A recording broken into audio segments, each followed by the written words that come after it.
wInevitable here with another guide. This time we're doing an assassin. That's right, Tychus, a ranged assassin. Tychus Findlay from StarCraft 2, the old buddy of Jim Raynor.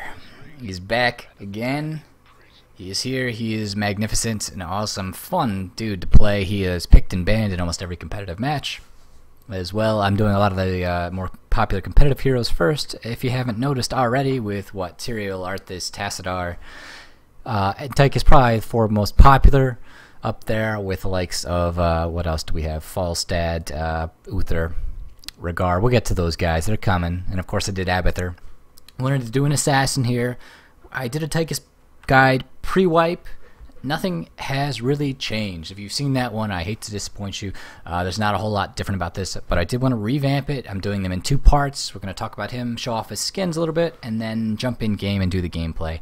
And so if you watch that one, this might not be up your alley. It's pretty much the same. I'll put the talent guide in the description as always if you want to check that out. Instead of listening to me rant for 10 minutes, be my guest. Just, wanted to give you guys a good look at everything and give you a good feel for the play style of all of these heroes, so that when you get in, or if you're already in, you know what to do. Okay, so Tychus, he's an assassin. He's ranged, right? He's got this minigun you can see here. He has a unique trait. It's called the minigun, of course, but it's winding up. He has to wind the minigun up when, oh my god, it's a tongue twister. He has to wind the minigun up before attacking. So he doesn't just go and auto attack like any other hero. He has to sit still and actually wind it up. You'll see it rotating. The barrels will be rotating, and if you can keep it wound up, you can do an insane amount of damage. But it does have to wind up because he does attack faster, as it says here in the description. He attacks faster than other heroes, but he does have to wind up first. So you'll see that a bit in game. It's really something you have to get used to, and that's probably why I think Tychus is rated as a little bit as hard to play, maybe. Specifically probably because of that. You can get the most utility out of him if you know how to keep the minigun wound up and to do a ton of damage with it, okay?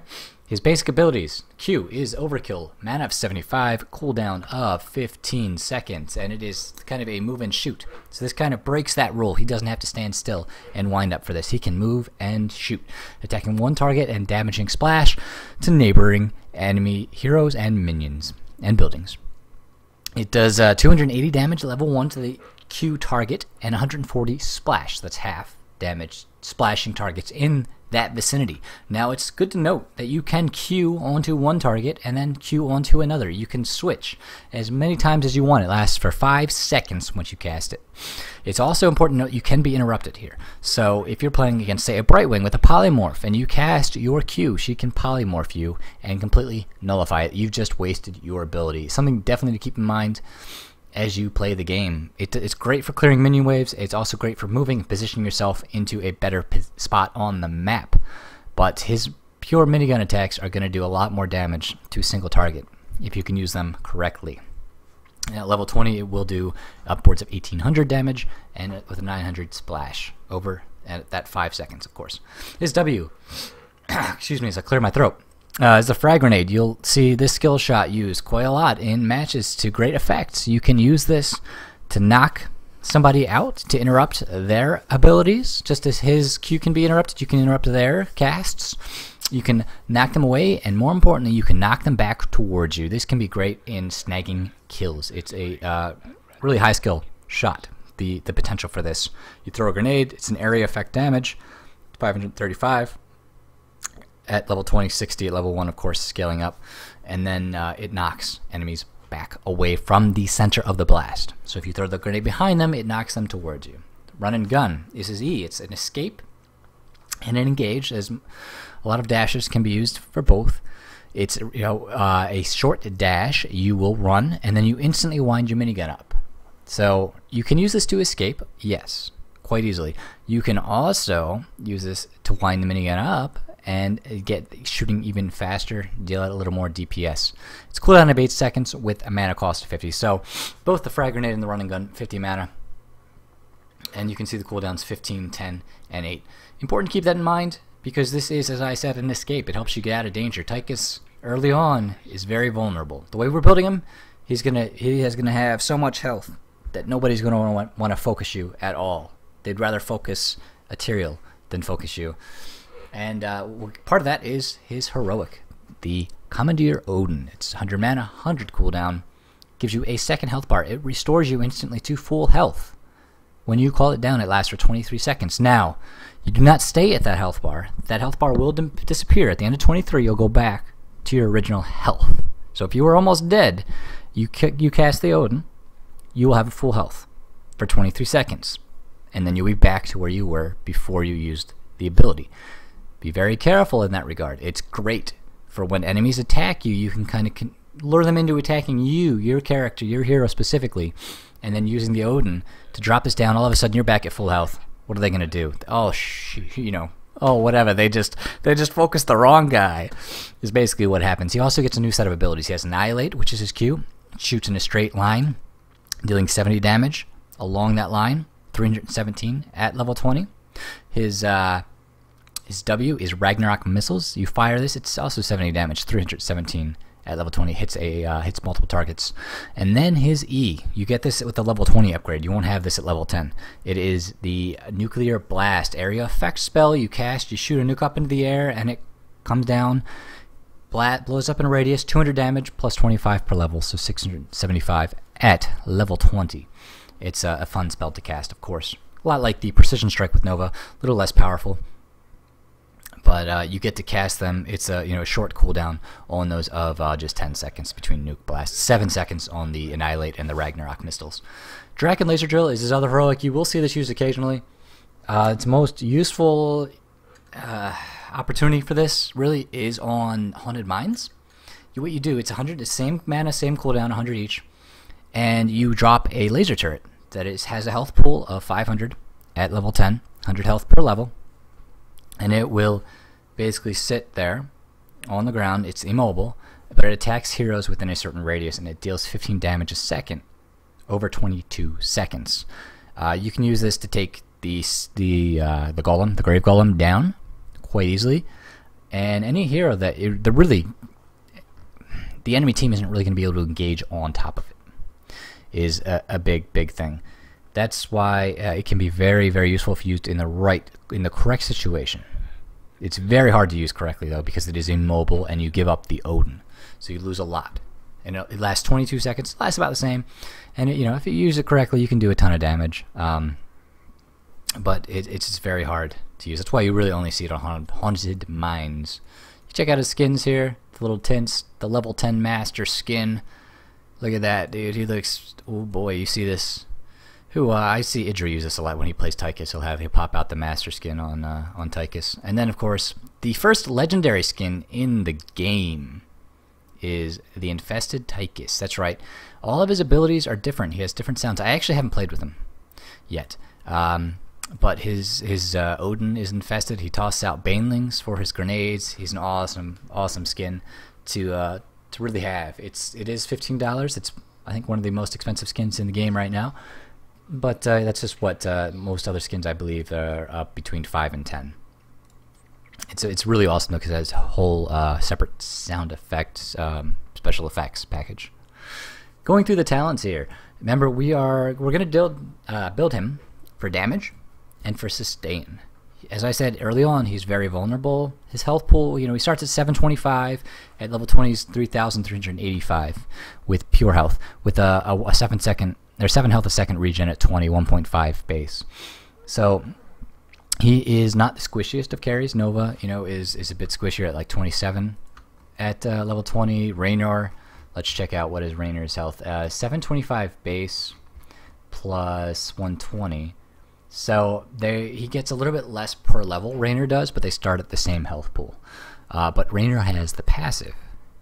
So, Tychus doesn't have that to start. He's early game. You had to be careful pre-level, I would say level 7. You do have the dash, but you could be taken down. That dash isn't always going to save your bacon. 24 damage per attack, but it does wind up. He has very fast attack speed when he winds up. So he can dish out a ton of damage. One of the highest DPS assassins in the game. You'll see him usually leading hero damage any game he's in. Just like Avala would lead in hero damage a lot of the times. A good Tychus will be leading in hero damage. And also, the same thing for like a good Nova, if she's getting off her spells correctly. Going through the talents here. Level 1, we're building that Q. This is the Overkill's damage to primary target increased by 20%.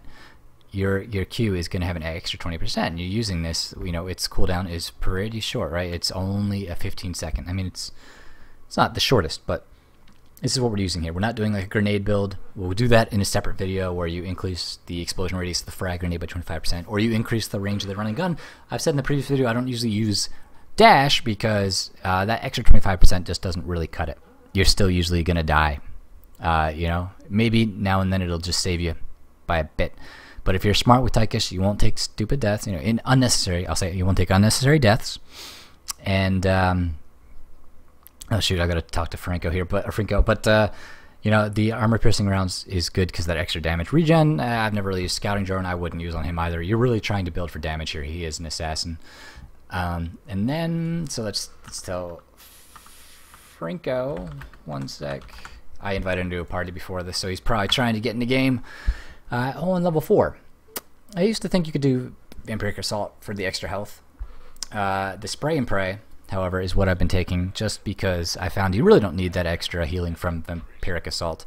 The extra range on the Q will help you get a lot more damage out on heroes, and it's really useful for getting kills. And you'll see we're building the Q up. We've already done extra 20% damage. Now we're doing a 15% range increase. Level 7. We're taking first aid in most cases. This is a lot of times this is solo queue, not necessarily competitive play. If you have a dedicated healer, you have 2 healers on your team, you're not worried about dying, you could take rapid fire.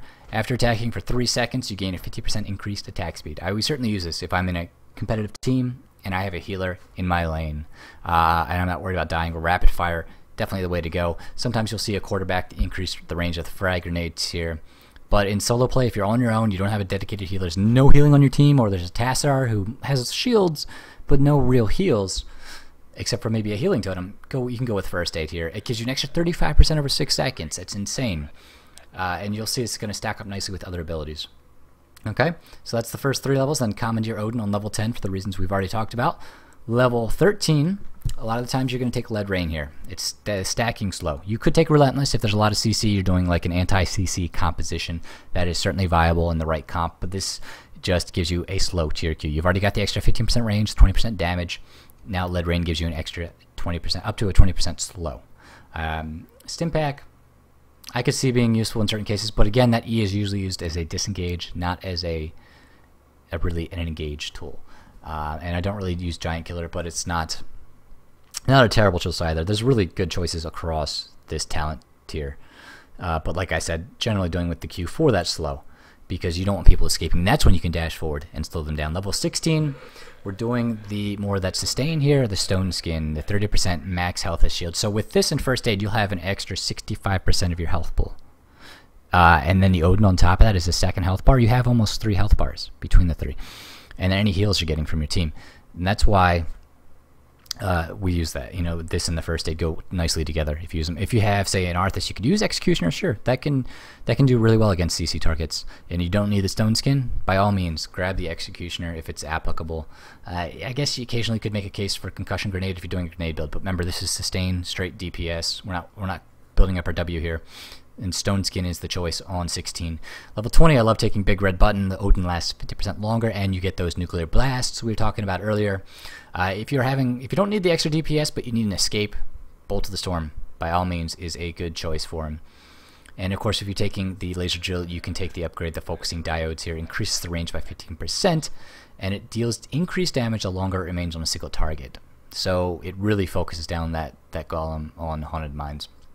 But there you have it. There's the build. Generally armor piercing rounds here on 1, a Spray and Pray to get your Q up on 4, then the first aid or rapid fire on 7, Commandeer Odin on 10, Lead Rain for that slow, or you could do really any of them as we said, but generally we're going to go with Q here, the Lead Rain, then the Stoneskin, and then the Big Red Button or Bolt of the Storm. So you can have an impressive Q, and you're going to have almost 3 full health bars, which is insane. Alright guys, we're going to get in game now and do some playing and show him off. Alright guys, well, part 2 coming up soon.